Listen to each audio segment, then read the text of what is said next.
تصور کریں ایک ایسے قلعے کا جس کی دیواریں پتھر یا لوہے سے نہیں بنی ہوتی، بلکہ وہ گھنے جنگلات، دلدلی زمین اور دریا کے بدلتے ہوئے راستوں سے بنی ہے۔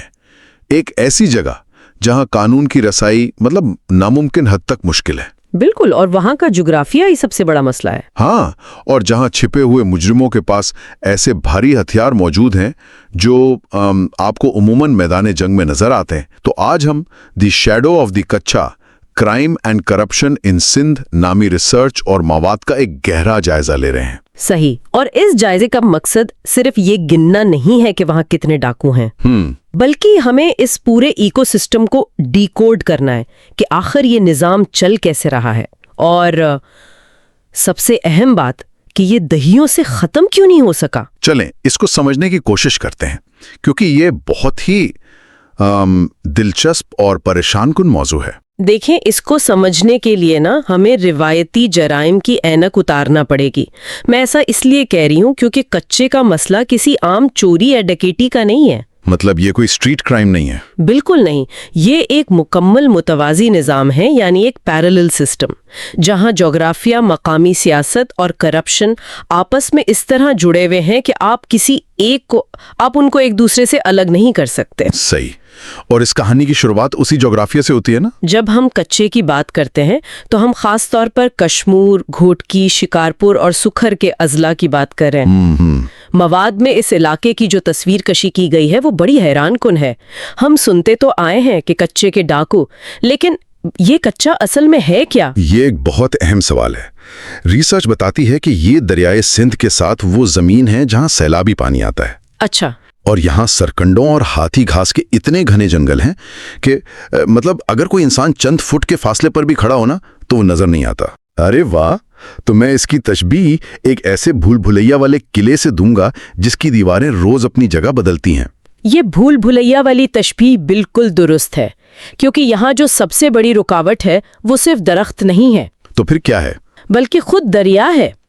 دریائے سندھ ان علاقوں میں اپنا راستہ بدلتا رہتا ہے، جس کی وجہ سے دریا کے بیچوں بیچ چھوٹے چھوٹے جزیرے بن جاتے ہیں۔ یعنی پانی زمین کو کاٹ دیتا ہے۔ جی بالکل۔ آج جو زمین کا ٹکڑا ایک جگہ ہے، چند مہینوں بعد دریا کا بہاؤ اسے کاٹ کر دوسری طرف کر دیتا ہے۔ صحیح۔ اب ہمیں سوچنا پڑے گا کہ ایک ایسی جگہ جہاں مستقل سڑکیں نہیں بن سکتی، جہاں پولیس کی گاڑیاں تو دور کے بعد بختر بند گاڑیاں بھی نہیں جا سکتی۔ ہاں، بختر بند گاڑیاں یعنی APCs بھی اس نرم اور دلدلی مٹی میں پھنس جاتی ہیں، تو وہاں کوئی روایتی قانون نافذ کرنے والا ادارہ مستقل چوکیاں کیسے قائم کر سکتا ہے؟ یعنی قدرت خود ان کا دفاع کر رہی ہے۔ جب پولیس کے لیے اندر جانا اتنا ہی مشکل ہے تو پھر ان مجرموں کا کام تو کتنا آسان ہو جاتا ہوگا۔ بہت آسان، اور اسی کا وہ فائدہ اٹھاتے ہیں۔ مواد میں واضح طور پہ لکھا ہے کہ یہ گروہ اغوا برائے تاوان، لوٹ مار، بھتہ خوری اور ہتھیاروں کی سمگلنگ کی ایک پوری انڈسٹری چلا رہے ہیں۔ وہ ہائی وے سے لوگوں کو اغوا کرتے ہیں اور سیدھا کچے کے ان جنگلوں میں غائب ہو جاتے ہیں۔ لیکن یہاں ایک چیز مجھے بہت کھٹکتی ہے۔ کون سی؟ چلے مان لیا کہ جغرافیہ مشکل ہے، دلدل ہے، درخت ہیں، لیکن مواد کے مطابق ان ڈاکوؤں کے پاس اینٹی ایئر کرافٹ گنز اور راکٹ لانچرز موجود ہیں۔ رکو ذرا، اینٹی ایئر کرافٹ گنز؟ ہاں، یہ پڑھ کر حیرت ہوتی ہے۔ مطلب پولیس تو جیٹ پیاروں پر نہیں آتی، یہ اتنے بھاری ہتھیار وہاں کر کیا رہے ہیں؟ دیکھیں، یہ محض ڈرانے کے لیے نہیں ہے، یہ ایک بہت ہی سوچے سمجھے اسٹریٹجک دفاع کا حصہ ہے۔ میں سمجھاتی ہوں۔ ہاں بتائیں۔ جب پولیس یا رینجرز ہیلی کاپٹرز یا ڈرونز کے ذریعے فضائی نگرانی کی کوشش کرتے ہیں تو یہ اینٹی ایئر کرافٹ گنز اس نگرانی کو ناممکن بنا دیتی ہیں۔ اچھا، یعنی وہ اوپر سے بھی دیکھنے نہیں دیتی؟ بالکل۔ اور رہی بات راکٹ لانچرز کی، تو ان کا استعمال خاص طور پر پولیس کی بختر بند گاڑیوں کے خلاف ہوتا ہے۔ وہ جو APCs دلدل میں پھنس جاتی ہیں؟ بالکل صحیح پکڑا آپ نے۔ جب APC دلدل میں پھنس جاتی ہے تو وہ ایک بیٹھا ہوا نشانہ بن جاتی ہے۔ تو جس قدرتی دفاع کی آپ بات کر رہے ہیں، اس کو ان بھاری ہتھیاروں نے ایک ناقابل تسخیر فصیل میں تبدیل کر دیا ہے۔ یہاں بات بہت دلچسپ ہو جاتی ہے، اور میں اس بات سے متفق نہیں ہوں کہ یہ صرف جغرافیے کا کمال ہے۔ کیا مطلب؟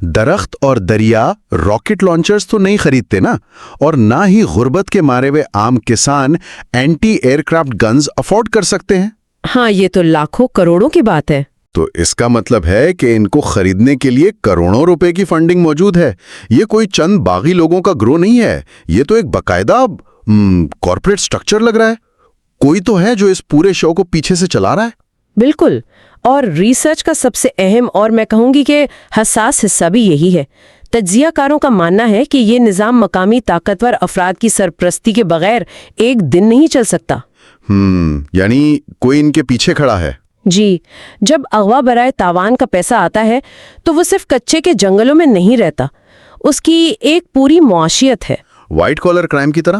بالکل، یہ پیسہ مقامی جرائم پیشہ افراد سے ہوتا ہوا ان سفید پوش لوگوں تک پہنچتا ہے جو ان ڈاکوؤں کو سیاسی اور قانونی تحفظ فراہم کرتے ہیں۔ اور یہاں ہمیں ذرا رک کر یہ واضح کرنا چاہیے کہ ہم جو ریسرچ اور نوٹس دیکھ رہے ہیں وہ کسی ایک مخصوص سیاستدان یا فرد کے خلاف کوئی عدالتی فیصلہ نہیں ہے۔ ہاں، یہ بہت ضروری پوائنٹ ہے۔ بات کا جائزہ لے رہے ہیں کہ فیلڈ ریسرچ کیا کہتی ہے۔ بالکل، اور وہ یہ ہے کہ ایک کمزور نظام میں طاقتور افراد کس طرح فائدہ اٹھاتے ہیں۔ یہ وضاحت واقعی بہت ضروری ہے۔ دراصل مواد یہ بتاتا ہے کہ یہ ایک باہمی فائدے کا رشتہ ہے، یعنی گیو اینڈ ٹیک۔ وہ کیسے؟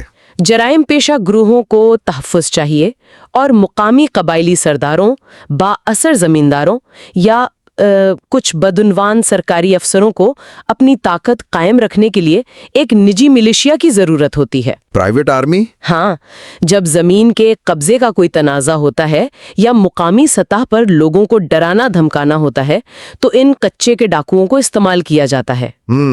تو یہ ان کے لیے ایک ٹول کا کام کرتے ہیں۔ بالکل، اور بدلے میں کیا ہوتا ہے؟ جب پولیس کوئی کارروائی کرنا چاہتی ہے تو کہیں نہ کہیں سے سیاسی دباؤ آ جاتا ہے یا آپریشن کی خفیہ معلومات پہلے ہی ان ڈاکوؤں تک پہنچا دی جاتی ہیں۔ یعنی اگر کوئی ایماندار پولیس آفیسر ان پر ہاتھ ڈالنے کی کوشش کرے بھی تو اس کا تبادلہ کروا دیا جاتا ہے۔ جی، یا اسے کام ہی نہیں کرنے دیا جاتا۔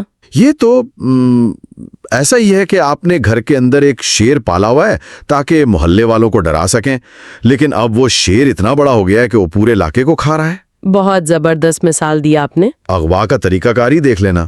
مواد میں لکھا ہے کہ یہ لوگ کتنے منظم ہیں۔ وہ ہنی ٹریپ کا استعمال کرتے ہیں۔ ہاں، یہ طریقہ آج کل بہت عام ہے۔ فون پر عورت کی آواز میں بات کر کے لوگوں کو بلاتے ہیں اور پھر اغوا کر لیتے ہیں۔ اور حیرت کی بات یہ ہے کہ وہ شخص غائب ہو جاتا ہے اور ہفتوں تک ریاست اس کو ڈھونڈ نہیں پاتی۔ یہ کیسے ممکن ہے؟ اور اس کی وجہ وہی ہے جس کا ہم نے پہلے ذکر کیا، وہ جغرافیہ۔ وہ مغوی کو کسی ایک جگہ نہیں رکھتے، وہ راتوں رات اسے ایک جزیرے سے دوسرے جزیرے، ایک جنگل سے دوسرے جنگل منتقل کرتے رہتے ہیں۔ اچھا، مسلسل حرکت میں رہتے ہیں۔ اور چونکہ مقامی آبادی بھی ان سے خوفزدہ ہوتی ہے یا وہ خود ان کے جرائم کی معیشت کا حصہ بن چکی ہوتے ہیں، اس لیے پولیس کو کوئی مخبر نہیں ملتا۔ کوئی بتانے والا ہی نہیں ہوتا۔ بالکل، اگر کوئی مخبری کرتا بھی ہے تو اس کا انجام بہت برا ہوتا ہے، اس لیے لوگ خاموش رہنے میں ہی عافیت سمجھتے ہیں۔ تو اس سب کا مطلب کیا ہے؟ اگر ہم فرض کریں کہ سب کو معلوم ہے کچا کہاں ہے، جغرافیہ کیا ہے اور کون سے ہتھیار استعمال ہو رہے ہیں، صحیح، تو ریاست کیا کر رہی ہے؟ ہم تو خبروں میں اکثر سنتے ہیں کہ کچے میں ایک گرینڈ آپریشن شروع ہو گیا ہے، پولیس، رینجرز اور فوج تک کی مدد لی جاتی ہے۔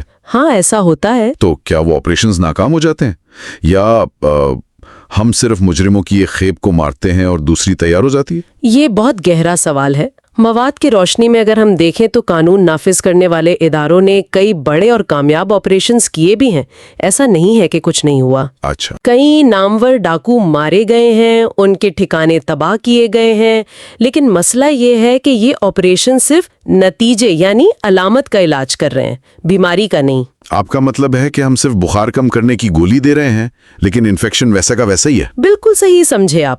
اگر آپ کچے میں آپریشن کر کے تمام موجودہ ڈاکوؤں کو ختم بھی کر دینا لیکن وہاں غربت ویسے ہی رہے، اسکول نہ بنے، ہسپتال نہ ہوں اور قبائلی دشمنیاں اسی طرح چلتی رہیں تو چند سالوں میں نئے نوجوان پھر بندوق اٹھا لیں گے۔ مواد کے مطابق اس علاقے میں ترقیاتی کاموں کا شدید فقدان ہے۔ یعنی کوئی ڈیولپمنٹ نہیں ہے؟ کچھ بھی نہیں۔ جب ایک نوجوان کے پاس روزگار کا کوئی ذریعہ نہیں ہوتا اور وہ دیکھتا ہے کہ بندوق اٹھانے سے نہ صرف پیسہ ملتا ہے بلکہ علاقے میں ایک رعب اور طاقت بھی ملتی ہے تو وہ اسی راستے کا انتخاب کرتا ہے۔ اور اس میں قبائلی دشمنیوں کا کردار بھی تو بہت اہم ہے نا۔ ریسرچ بتاتی ہے کہ کئی بار یہ نوجوان مجرم بننا نہیں چاہتے ہیں۔ جی، وہ حالات کا شکار ہوتے ہیں۔ ہاں، ان کے قبیلے کی کسی دوسرے قبیلے سے خونی جنگ چل رہی ہوتی ہے، انہیں اپنی اور اپنے خاندان کی جان بچانے کے لیے ہتھیار اٹھانے پڑتے ہیں۔ بالکل۔ اور ایک بار جب وہ قانون کے مفرور ہو جاتے ہیں تو پھر ان کے پاس کچے کے ڈاکوؤں میں شامل ہونے کے علاوہ کوئی راستہ نہیں بچتا۔ یعنی ریاست کی عدم موجودگی نے ایک خلا پیدا کیا اور اس خلا کو جرائم نے بھر دیا۔ 100% ایسا ہی ہے۔ اور پھر جب یہ مجرمانہ نظام مضبوط ہو جاتا ہے تو وہ علاقے میں کسی ترقیاتی کام کو ہونے بھی نہیں دیتے۔ وہ تو خود رکاوٹ بن جاتے ہیں۔ ہاں نا، وہ سڑکیں اس لیے نہیں بننے دیتے کیونکہ سڑک بنے گی تو پولیس آسانی سے اندر آ سکے گی۔ وہ سکول اس لیے نہیں بننے دیتے کیونکہ اگر تعلیم آ گئی تو نوجوان ان کی نجی فوج کا حصہ نہیں بنیں گے۔ یہ ایک ایسا شیطانی چکر ہے جس نے اس پورے علاقے کو جکڑ رکھا ہے۔ واقعی یہ بات سن کر واقعی جھرجھری آ جاتی ہے کہ کیسے ایک پورا معاشرہ اس سسٹم کا یرغمال بن چکا ہے۔ اور اس ساری گفتگو میں ایک بات جو مجھے سب سے زیادہ چبھتی ہے وہ یہ ہے کہ اس میں سب سے زیادہ نقصان کس کا ہو رہا ہے؟ عام آدمی کا، اور کس کا؟ بالکل۔ کچے کے ڈاکو تو کروڑوں روپے کے تاوان لے کر عیش کر رہے ہیں، جو ان کے سرپرست ہیں وہ بھی محفوظ محلوں میں بیٹھے ہیں، لیکن وہ عام انسان جو اس ہائی وے پر سفر کر رہا ہے، یا وہ کسان جو اپنی تھوڑی سی زمین پر کھیتی باڑی کر رہا ہے، وہ مسلسل ایک خوف کے سائے میں جی رہا ہے۔ اور یہی اس ریسرچ کا سب سے بڑا سبق ہے کہ جب قانون کی عملداری ختم ہوتی ہے نا تو قیمت ہمیشہ عام آدمی چکاتا ہے۔ عدم تحفظ، معاشی تنگی اور ہر وقت اغوا ہو جانے کا ڈر۔ یہ کوئی عام زندگی تو نہیں ہے۔ بالکل نہیں ہے۔ اس نے علاقے کی پوری معیشت کو مفلوج کر کے رکھ دیا ہے۔ صحیح بات ہے۔ ہم اس مسئلے کو اکثر ایک مقامی یا علاقائی خبر سمجھ کرنا نظر انداز کر دیتے ہیں، لیکن آج کی اس نشست کے بعد صورتحال بالکل مختلف لگ رہی ہے۔ واقعی یہ بہت پیچیدہ معاملہ ہے۔ جانے سے پہلے اس تمام مواد کی بنیاد پر ایک ایسا سوال ذہن میں ابھرتا ہے جو شاید اس ساری ریسرچ کا سب سے پریشان کن پہلو ہے۔ وہ کیا؟ دیکھیں، ہم نے مان لیا کہ کچے کے جنگل بہت گھنے ہیں، وہاں پولیس نہیں جا سکتی، دلدل ہے، سب کچھ ہے، لیکن ذرا سوچئے، anti year craft guns, rocket launchers اور جدید سنائپر رائفلز کچے کے جنگلوں میں تو نہیں بنتی نا؟ ظاہر ہے، وہاں کوئی فیکٹری تو نہیں لگی ہوئی۔ یہ بھاری فوجی ہتھیار ہیں۔ یہ ہتھیار ہماری سرحدوں سے یا سمندر سے یا جہاں سے بھی ملک میں داخل ہوتے ہیں وہاں سے لے کر سندھ کے اندرونی علاقوں تک کیسے پہنچتے ہیں؟ یہ واقعی بہت بڑا سوال ہے۔ ان ہتھیاروں کو سینکڑوں کلومیٹر کا سفر طے کرنا پڑتا ہے۔ انہیں کئی ہائی ویز، کئی ٹول پلازوں اور درجنوں سیکیورٹی چیک پوسٹوں سے گزرنا پڑتا ہے۔ وہ کون سی پوشیدہ سپلائی چین ہے جو اتنے بڑے اور بھاری ہتھیاروں کو بغیر کسی کی نظر میں آئے اتنی آسانی سے ملک کے قلب تک پہنچا دیتی ہے؟ حیرت کی بات ہے۔ اگر یہ ہتھیار کچے تک پہنچ سکتے ہیں تو پھر یہ صرف کچے کے پولیس نظام کی ناکامی نہیں ہے، یہ تو ہماری قومی سلامتی کی پوری زنجیر میں ایک بہت بڑے شگاف کی نشاندہی کرتا ہے۔ یہ ایک ایسا سوال ہے جس کا جواب شاید ہم سب کو ڈھونڈنا چاہیے۔ میں آپ سے پوری طرح متفق ہوں۔ یہ واقعی ایک ایسی حقیقت ہے جو ہمیں یہ سوچنے پر مجبور کرتی ہے کہ مسئلہ صرف دریا کے کنارے پر نہیں ہے، بالکل، بلکہ اس راستے پر بھی ہے جو وہاں تک جاتا ہے۔ صحیح۔ تو اس گہرے جائزے کے بعد شیشہ واقعی دھندلا نہیں رہا، بلکہ اس میں پڑی ہوئی دراڑیں ہمیں بہت دور تک جاتی ہوئی دکھائی دے رہی ہیں۔ آج کے لیے بس اتنا ہی، ملتے ہیں اگلی دفعہ ایک نئے موضوع کے ساتھ۔